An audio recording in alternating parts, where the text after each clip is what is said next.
Hi, everyone. So today I wanted to go through the ADA.gov page on service animals. I'll include a link to this page below or in the description.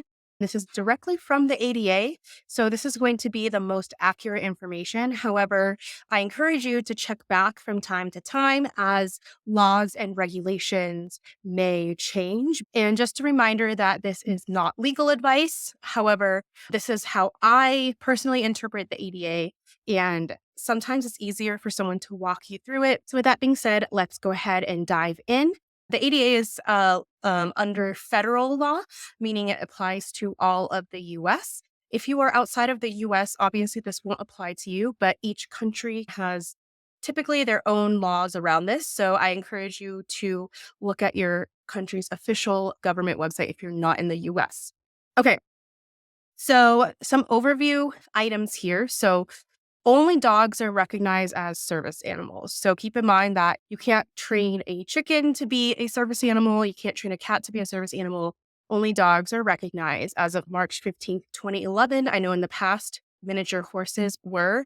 Um, and there's actually, I saw this like whole documentary on why miniature horses can make great service animals. They live longer as well. But I digress. Okay. So, a service animal is a dog that is individually trained to do work or perform tasks for a person with a disability. Now, people get confused about work or perform tasks. I think on this bullet point, they're referring more to like if they are always working, like looking out for your blood sugar, or they're always looking out for potential cortisol spikes, right? So that's what I think of as work. Also, entities must permit service animals to accompany people with disabilities in all areas where members of the public are allowed to go. And there are some exceptions to this, which they will go through later. But the big exceptions would be, if it's a huge disruption to the general operations of a business. So, an actual example of that would be typically the zoo will allow service animals, but they won't allow you to bring a service animal in like the lion area or the bird aviary. And that makes sense because birds are naturally going to be stressed when there's a dog there because dogs are predators and they don't want prey, your dog, to be near lions as it can cause issues, right? So generally what I will say is places like that where your dog isn't allowed, in my opinion, you wouldn't want to bring your dog anyway.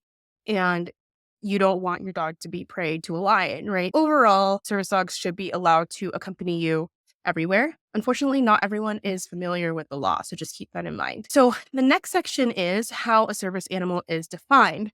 Service animals are defined as dogs that are individually trained to do work or perform tasks for people with disabilities. They provide some examples here, and it says the work or task a dog has been trained to provide must be directly related to the person's disability.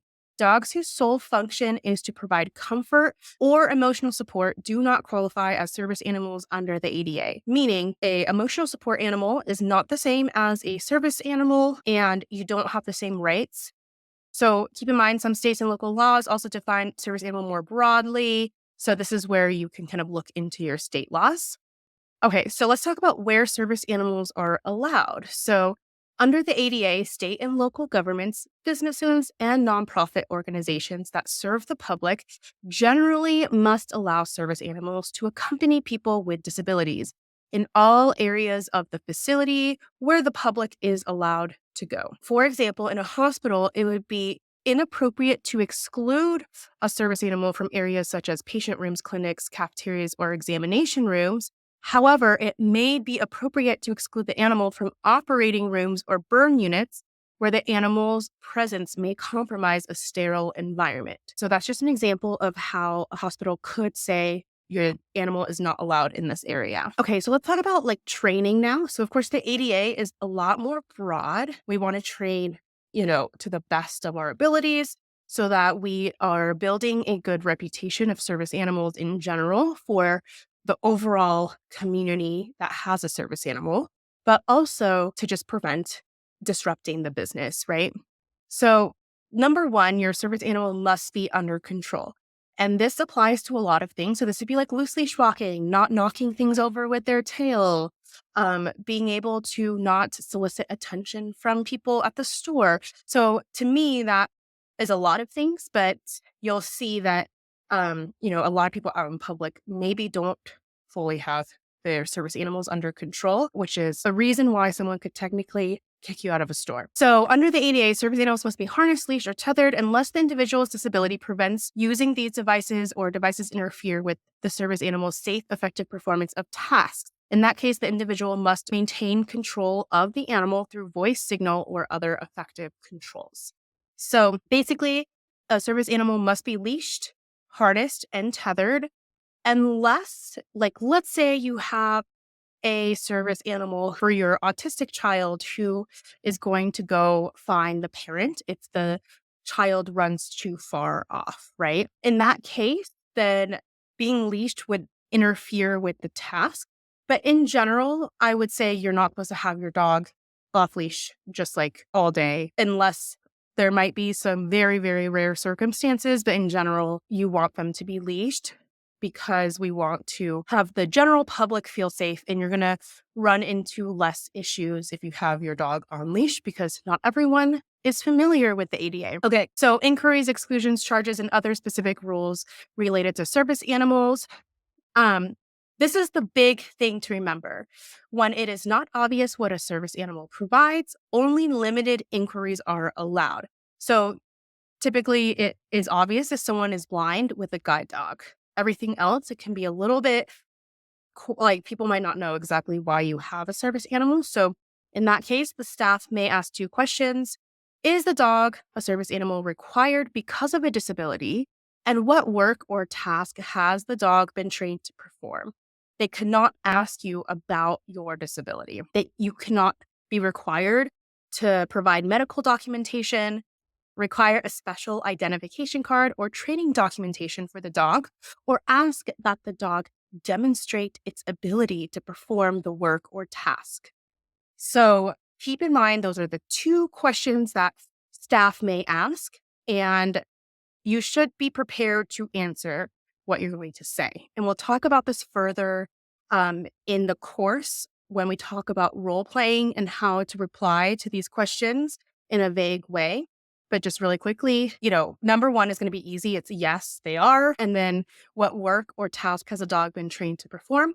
I always leave it very vague. Like I would say medical response, medical alert.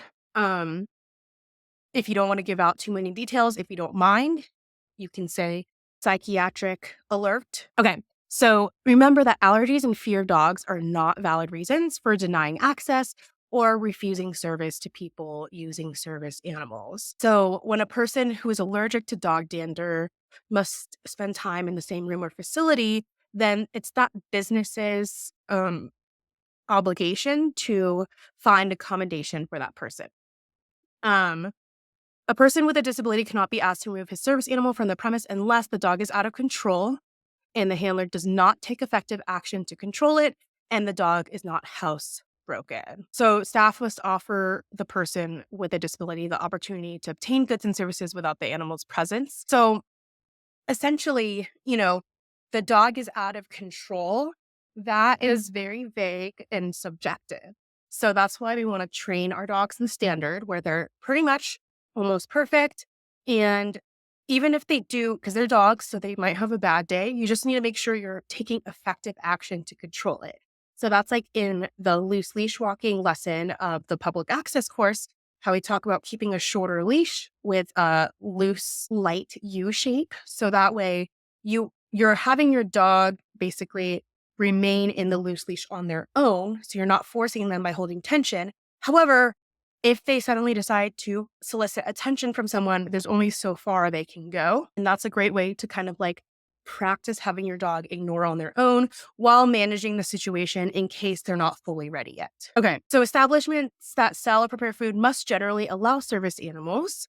People with disabilities who use service animals cannot be isolated from other customers and other clients, etc. They can't be charged fees or charged to get a different table.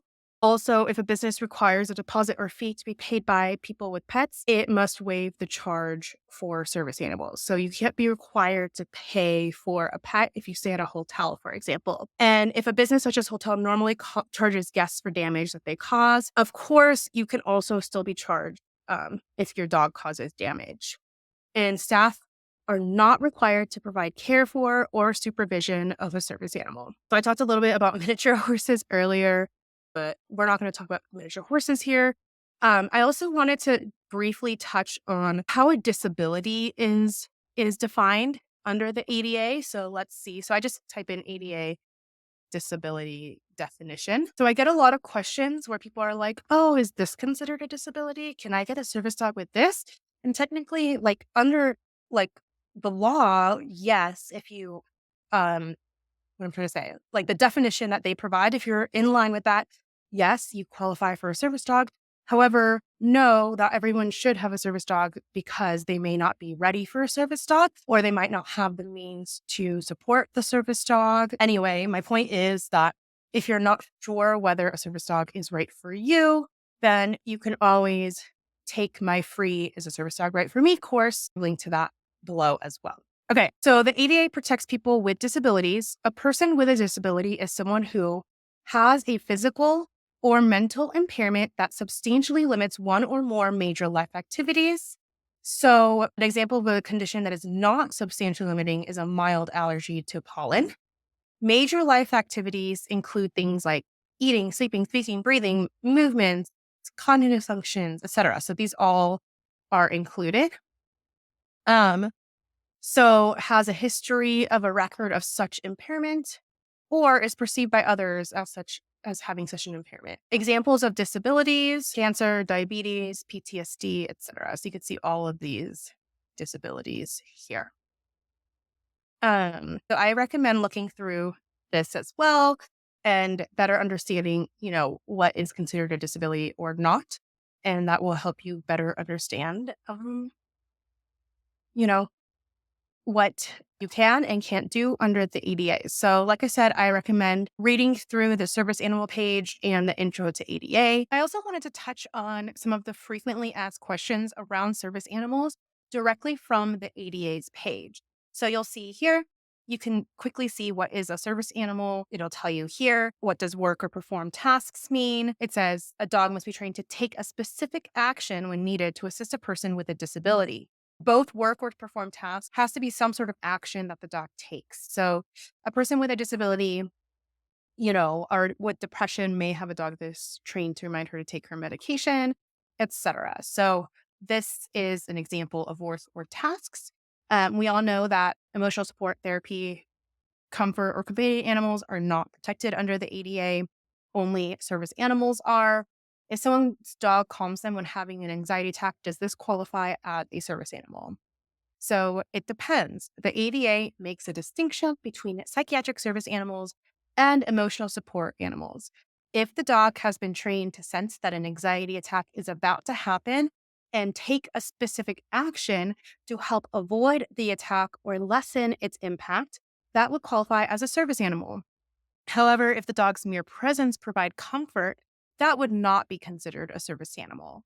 Meaning, you can train your dog as a medical alert or provide interruption to behaviors that could lead to an anxiety attack. So, an example would be training your dog to sense cortisol spikes via scent. Or what's easier to train would be behavioral. So, if you start to fidget or start scratching at your hands, your dog can teach you to interrupt those behaviors so that you are better able to sense when you're doing those things and then use the tools that you probably learn in therapy, like taking belly breaths, going into your body and noticing where you're feeling the anxiety, all those different tools that exist to help you better understand to mitigate an anxiety attack from happening. Um, so you'll see here, are service animals in training considered service dogs under the ADA? No, but many states, it doesn't say this here, but many states do. So word for word, let's say it says no, under the ADA, the dog must already be trained before it can be taken into public spaces. However, some state or local laws cover animals that are still in training. And that's where you will have to search your laws in your state to help you better understand what is or isn't allowed. And I have a video on that in the next lesson. So I also want to point out that the ADA does not require animals to be professionally trained. People with disabilities have the right to train the dog themselves. So if someone asks, are you the trainer? Yes, you can always write self-trained on your Department of Transportation forms as well. So just keep that in mind. Here, we've already gone through this one, which is like the 2 questions people can ask. One I wanted to highlight is, do service animals have to wear a vest or patch or special harness? No. The ADA does not require service animals to wear a special vest, ID tag, or special harness. That being said, most people don't know that. So if your dog doesn't wear a harness, be prepared to have a lot of people ask questions, right? I recommend reading through all of these to better understand what is and isn't allowed. Like, must a service animal be allowed to ride in an ambulance? Generally, yes. And this is very vague on purpose, right? So if there isn't enough space to do everything, then no, they don't have to allow your service dog. So service animals are still going to be subject to local dog licensing and registration requirements. Same with vaccination. So anything like that that is required by your city is still going to apply. ADA does not require service animals to be certified. However, just keep in mind that there are service animal organizations that sell certifications or documents online. These documents do not convey any rights under the ADA, and the Department of Justice does not recognize them as proof that the dog is a trained service animal. However, some people may choose to go through a private certification in order to have that community or knowledge that a third party has tested your dog to say that they are indeed up to par with their requirements for certification, meaning that you can feel more confident going into a store or a restaurant, knowing that your dog has been trained without or has been certified and evaluated without bias that you may have individually. So that's where a certification from a legitimate organization that actually tests and actually passes and fails people, right? Not just a place where you buy a registration